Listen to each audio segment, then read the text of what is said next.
नमस्कार, स्वागत आहे तुमचं सुषमाज किचनमध्ये। आज आपण 1 किलोच्या प्रमाणात चकलीची भाजणी बनवणार आहोत। यापासून बनवलेली चकली अगदी खुसखुशीत होते आणि कमी तेलकट होते। अगदी योग्य प्रमाणात ही चकलीची भाजणी आपण तयार करणार आहोत। आणि 1 किलोच्या चकली भाजणीसाठी मार्केटमध्ये मिळतो तसा चकलीचा मसाला पण आपण आज तयार करणार आहोत। व्हिडिओ शेवटपर्यंत बघा। तसेच रेसिपीला लाईक करा। माझ्या चॅनलवर तुम्ही नवीन असाल तर सबस्क्राइब करायला विसरू नका। आता आपण रेसिपीला सुरुवात करूया। आज आपण अगदी मोजक्या साहित्यात आणि सोप्या पद्धतीनं दिवाळीसाठी खास चकलीची भाजणी तयार करणार आहोत। अगदी मेजरमेंट तुम्हाला किलोचं पण सांगते आणि वाटीचं पण सांगते। सुरुवातीला आपण किलोच्या मेजरमेंटमध्ये चकली भाजणीचं प्रमाण पाहूया। तसंच डिस्क्रिप्शनमध्ये पण मी दोन्हीही साहित्य किलो आणि वाटीचं प्रमाण दिलेलं असणार आहे। इथे मी अर्धा किलो तांदूळ घेतलेत, म्हणजे 500 ग्रॅम तांदूळ घेतलेत। 250 ग्रॅम हरभरा डाळ घेतली, 125 ग्रॅम मी उडदाची डाळ घेतली आणि 125 ग्रॅमच मूग डाळ घेतली। 50 ग्रॅम पोहे आहेत आणि 50 ग्रॅमच आपल्याला साबुदाणा घेतला आहे।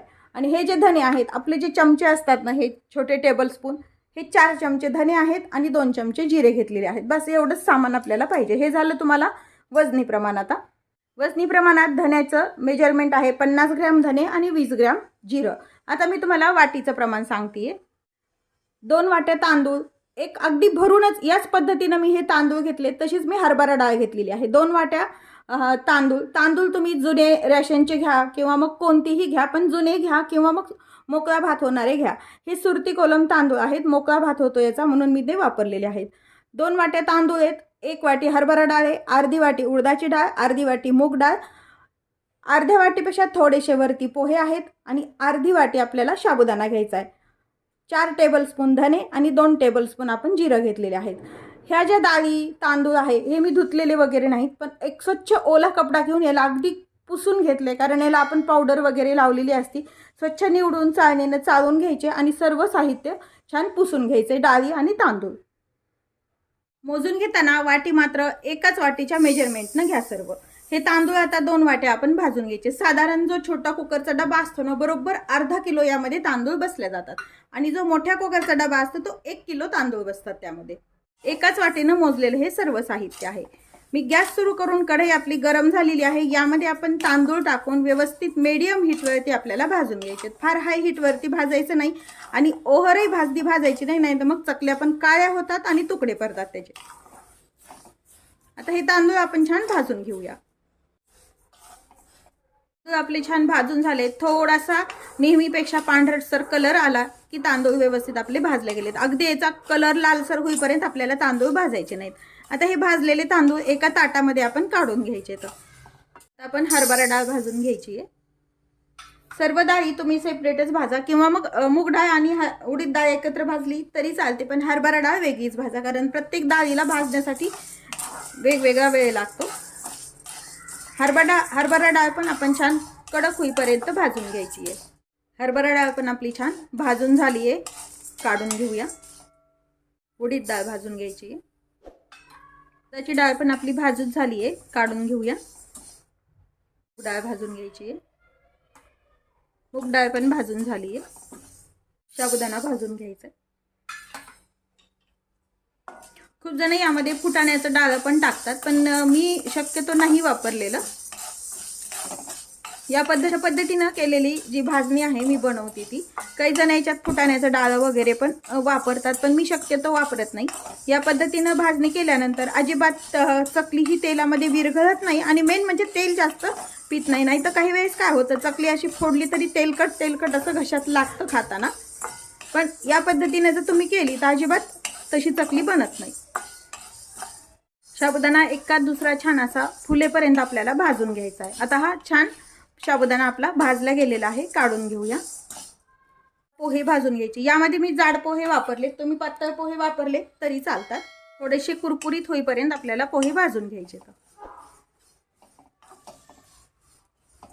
हे भाजून झाले तर धणे भाजून घ्यायचे। तर धणे फारही भाजायचे नाही, एकदम थोडासा असा वास येईपर्यंत भाजून घ्यायचे। तर ह्या प्रमाणात केलेली भाजणी आणि अशा पद्धतीने भाजली तर ही भाजणी छान 2 ते 3 महिने पण टिकते। या भाजणीपासून तुम्ही चकलीच नाही तर थालीपीठ पण बनवू शकता। धणे थोडेसे भाजून झालेत तर यामध्ये आता जिरं टाकून घ्यायचे। जिरे असे सेपरेट जर भाजले तर एखाद्या वेळेस जास्त भाजल्या गेले तर कडवटपणा येतो जिऱ्यांना, म्हणून शक्यतो अशा धण्यासोबत भाजून घेतले तरी काहीच हरकत नाही. मला बेसिक जशी भाजणी बनवतो तशी मी भाजणी तुम्हाला दाखवलेली आहे, पण यामध्ये माझ्या भाजणीमध्ये मी शक्यतो हे मेथी दाणे वापरते, त्यामुळे मी अर्धा चमच्यापेक्षाही कमी थोडेसे मेथी दाणे घालून घ्यायचे. तुम्ही या वेळेला भाजणी करताना करून बघा, टेस्ट अगदी चकलीची छान येते. थोडेसे अख्खे मिरे घालायचे, 1 ते 10 ते 12 मिरे घालायचे. हे जनरली भाजणीमध्ये कुणी घालत नाही, त्यामुळे मी सुरुवातीला आपण जी भाजणी बनवतो नेहमीची तशीच दाखवली, पण ही माझी पद्धत आहे, पण यामुळे अगदी चकलीला टेस्ट पण छान येते. आता हे सर्व जिन्नस छान भाजून झालेले आहेत. गॅस बंद करून घ्यायचा आहे. मिरी आणि मेथी दाणे ऑप्शनल आहे, नाही टाकले तरी चालतात. चकली भाजणीचं साहित्य आपलं भाजून झालंय आणि थंड करून घ्यायचंय आणि घरघंटीवरून तुम्ही हे दळून आणायचंय. पण दळताना एक काळजी घ्यायची की गव्हाच्या पिठावरती चकलीची भाजणी दळून घ्यायची नाही किंवा मग बाजरीच्या पिठावरती पण दळायची नाही. गव्हाच्या पिठावरती जर चकली भाजणी दळल्या गेली तर चकली ही कुरकुरीत होत नाही, मऊ पडते, आणि बाजरीच्या पिठावर जर दळल्या गेली तर याला असा काळसरपणा येतो. म्हणून गव्हाच्या आणि बाजरीच्या पिठावर ही चकली भाजणी दळून घ्यायची नाही. आता हे छान थंड करून मी घरघंटीवरून दळून आणणार आहे. आपली भाजणी ही तयार आहे. या प्रमाणात बरोबर 1 किलोची भाजणी आपली तयार होते. आता 1 किलो चकली भाजणीसाठी लागणारा चकलीचा मसाला तयार करूया. हा मसाला तुम्ही या चकली भाजणीसाठी किंवा मग कोणतीही चकली बनवण्यासाठी वापरू शकता. दिवाळीच्या चकली बनवण्यासाठी खास आपण 1 किलो चकलीची भाजणी असो किंवा मग कोणतेही 1 किलो चकली बनवायची असेल तुम्हाला, म्हणजे ज्वारी चकली बनवा किंवा बिना भाजणीची चकली बनवा, त्यासाठी हा मसाला आहे. मी यामध्ये या वाटीभर धणे वापरलेले आहेत. या वाटीनं म्हणजे आपला जो पोहेचा चमचा असतो ना साधारण, या चमच्यानी 4 चमचे हे धणे टाकलेले आहेत. 1च चमचा वापरायचा सगळं मेजरमेंट घ्यायला. गॅस सुरू केलेला आहे, कढई गरम आहे आपली, आणि हे धणे आपल्याला छान भाजून घ्यायचे. आपले हे धणे भाजून झालेत, एका ताटामध्ये काढून घ्यायचे. यामध्ये अर्धी वाटी छोट्या जिरे भाजून घ्यायचे, म्हणजे 4 वाट्याचे धणे घेतले तर 2 चमचे जिरे घ्यायचे. जिरे थोडेसे गरम झाल्यानंतर यामध्ये 1 चमचा बडीशोप टाकून घ्यायची आहे. त्याच चमच्यानी ओवा टाकून घ्यायचा आहे. यामध्ये मी ॲडिशनल म्हणून 10-12 मिरी आणि 10 ते 15 मेथी दाणे टाकून घेतलेले आहेत. ते पण यासोबतच आपल्याला भाजून घ्यायचे. तर मेथी आणि मिरे घातल्यामुळे टेस्ट छान येते चकलीला. तुम्ही कोणती ज्वारीची चकली बनवा किंवा मिक्स पिठाची जरी बनवली तरी हा 1 किलोच्या प्रमाणात आपला मसाला आहे. म्हणजे 1 किलो पीठ असेल तर हा मसाला बरोबर होतो. जर तुम्ही चकली भाजणीमध्ये हे सर्व मसाले टाकले असतील तर हा मसाला त्यामध्ये टाकायची पण गरज नाही. हे व्यवस्थित आपलं तडतडलंय, छान भाजून होतंय. हे सर्व जिन्नस छान भाजून झालेत. आपण ज्या ताटात धणे काढलेत त्यामध्येच हे ठेवून घ्यायचे. तर यामध्ये त्याच 2 चमच्यानी आपण 2 चमचे तीळ घेतलेले आहेत, ते आपल्याला भाजून घ्यायचे. तीळ छान असे आपण जसे लाडूला वगैरे भाजवतो ना त्याच पद्धतीने भाजून घ्यायचे. तीळ पण छान भाजून झालेत. तीळ मात्र एका दुसऱ्या ताटामध्ये काढून घ्यायचे. आता हे धणे, जिरे आणि मेथी दाणे वगैरे थंड झालेलं आहे. एका मिक्सर जारमध्ये घ्यायचं आहे. हे ज्यामध्ये बारीक निघतं ते मिक्सरचं पॉट तुम्ही वापरू शकता. यामध्ये जो आपण चमचा हे मेजरमेंट घ्यायला धणे वगैरे वापरलाय त्याच अर्ध्या चमच्यानी हळद टाकून घ्यायची. गरजेनुसार तिखट वापरायचे. साधारण मी 3 चमचे हे तिखट वापरते. काश्मीरी मिरचीचं हे तिखट आहे, म्हणजे यामध्ये चकलीला कलर पण छान येतो. याच चमच्यानी अर्धा चमचा हिंग टाकून घ्यायचा आहे. अर्धा चमचा मीठ टाकून घ्यायचं. मीठ एखाद्या वेळेस पिठामध्ये तुम्ही एक्स्ट्राचं पण वापरू शकता, म्हणून त्यामुळे मसाल्यामध्ये थोडंसंच मीठ टाकून घ्यायचं आणि हे मिक्सरवरती आपल्याला फिरवून घ्यायचं आहे. चकली मसाला आपण मिक्सरवरती काढून घेतलेला आहे. पाहू शकता अगदी छान मार्केटसारखा जसा चकली मसाला असतो ना त्याच पद्धतीने याला कलर आलेला आहे. मसाला एका डिशमध्ये काढून घ्यायचा. यामध्ये आपण तीळ मिक्स करायचे किंवा मग तुम्ही चकली बनवताना जर तीळ टाकायचे असतील तर मसाल्यामध्ये मिक्स नाही केले तरी चालतात, पण मसाल्यामध्ये वरतूनच तीळ मिक्स करा. म्हणजे मिक्सर जारमध्ये टाकून काढू नका. असे मिक्सरला काढताच तीळ हे मिक्स करायचे.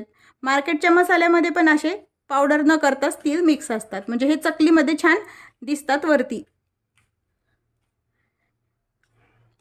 किंवा मग मसाल्यात जर तीळ टाकायचे नसतील तर तुम्ही चकलीमध्ये वापरू शकता.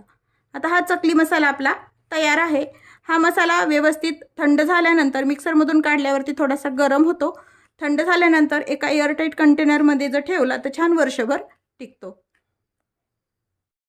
1 किलो चकलीसाठी लागणारा आपला झटपट तयार होणारा चकली मसाला पण तयार आहे आणि 1 किलोच्या प्रमाणात आपली चकली भाजणी पण तयार आहे. तुम्ही चकली भाजणी आणि चकली मसाला कसा तयार करता हे कमेंटमध्ये नक्की सांगा.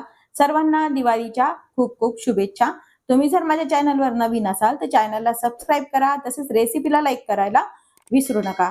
अशाच नवीन रेसिपी सोबत पुन्हा भेटूया. तोपर्यंत बाय बाय. व्हिडिओ पाहिल्याबद्दल खूप धन्यवाद.